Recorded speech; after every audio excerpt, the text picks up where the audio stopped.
Hey, it's our Paralyzed Math Industry, and we are going to take a look at Introduction to Logarithms. So, what we're going to do is learn a new way of thinking about exponentials and unlocking new abilities to solve exponential problems. So, to start out, we're going to do something simple. We're just going to solve these out. 10 to the second power is 100. 4 to the third power is 4 times 4 times 4, 64. And 5 to the negative second is going to be not a negative number, but a decimal or a fraction. 1 over 25, because it's 1 over 2 to the fifth, then it transforms to 1 over 25. But now we're going to take a look at a word problem which can help us understand why this so-called who knows what logarithms is going to help us in the real world. So here is our word problem right here. And hey, guess what? The word problem is all about our YouTube channel. So Taiping Airlines Math Industry was founded in 2020. It had 20,000 views the first year. The number of views increased exponentially. The function of views, the function of v, equals 3.5 parentheses in t, where the t represents the number of years since 2020.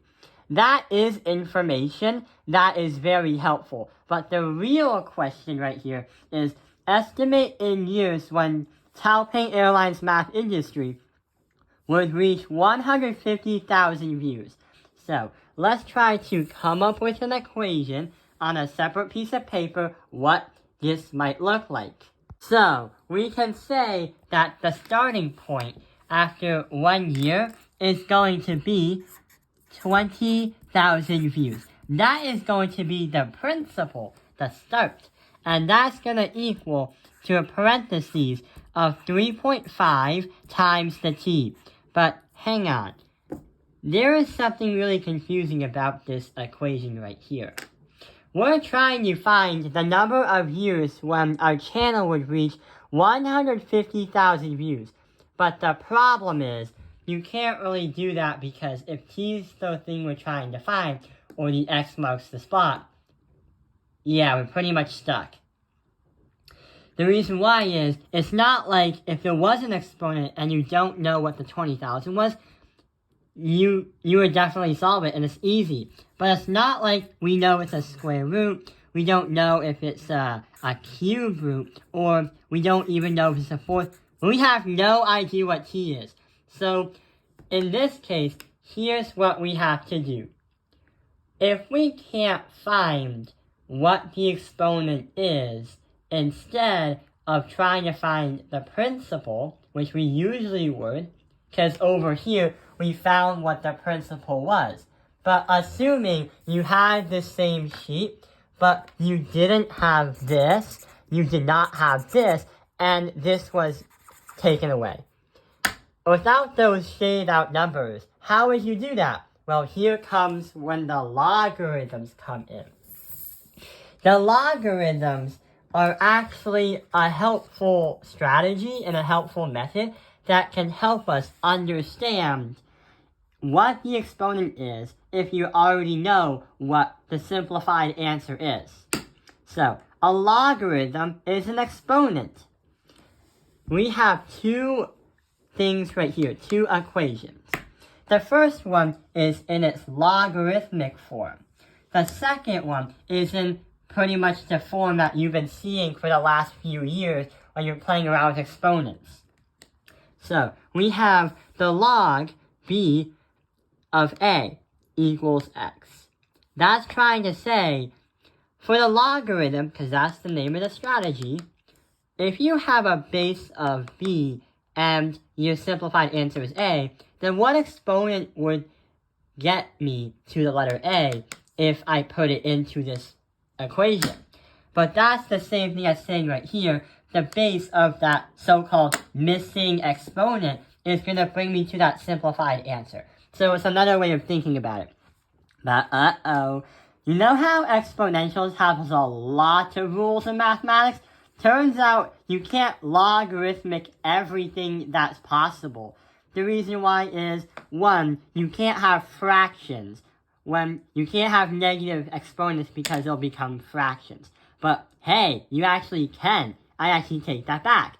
What the actual restrictions are is if b has to be greater than 0. The exponent cannot be a 1, because if it was a 1, then it would pretty much be by itself. Like 9 to the power of 1. 9. How about 7 to the power of 1? 7. Sounds kind of boring. B cannot be 0 because everything would just be 1.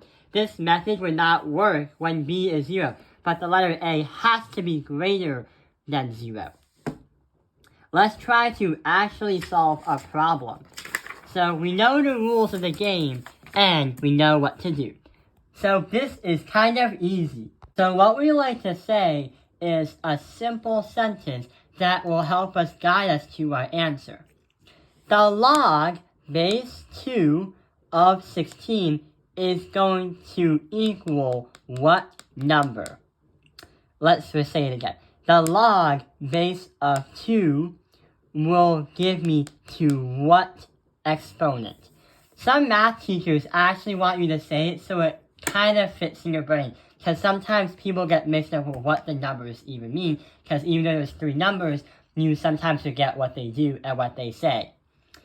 What base of 2 can get me to 16? Well, we can say 2 to the power of 4 is going to get me to 16. But we don't say 2. What we say is 4 is going to be our answer, because that's the X marks the spot, what we're trying to look for. But we also forgot about one thing. The names of the different things. So, the A represents the argument, which is your answer when simplified. That is going to be the 16 right here. The base is going to represent the base of an exponent. That's going to be the number 2 right there. And the exponent is, X marks the exponent. We're trying to find what the exponent is in the first place. So let's try to rewrite this into the same thing, but in its regular form. So here's what happens. We can say 2 to the 4th power is going to bring us to the answer of 16. That is how easy logarithms are, reversing how to solve an exponential equation. So before we end the video, we're going to do 3 more puzzles, so it will help us kind of get in the mode of log on this, log on that, and hopefully you could go onto your computer and log onto some practice problems. And not only that, I hope you're logged onto your account so you can subscribe to this channel. So, let's see what happens. Hey, this one's already solved for us. But the problem is, on the other side, we have no idea what the actual equation is. What can we do? Well, the log base of 10 to make 100 will bring me to 2. What can we do? 10 to the power of 2 is going to equal and bring us to 100. Wow! What about the second one? 5 to the power of 3 equals 125. Well, we have to write the letter L-O-G because of log. Base argument. Base argument. The log of 5, that will make 125, is going to drive and bring us to the number 3. Haha! Let's try one more. Uh-oh, we have a negative exponent. What are we going to do? So in this case scenario, we do the exact same thing, but it it looks different because there are negative things. The log, again, of 6. What the log of base of 6 is going to get me to 1 over 36. Yeah, we're going to get negative 2. What we did here was practice on how to switch back and forth between two different types of equations, or two different ways of thinking about it. Here is when we try to solve an equation with exponents, exponential equations, but here we try to do the opposite, or we try to find the exponent. Get it? So this side, we're trying to find the answer, the 100, 125, and 36. But in this case scenario, we're trying to find the exponents. So yeah, that is how we understand the introduction to logarithms. I hope this video has helped you understand the introduction to logarithms. Hope you log into your YouTube account and your Google account, because I want you to like and subscribe. See you around.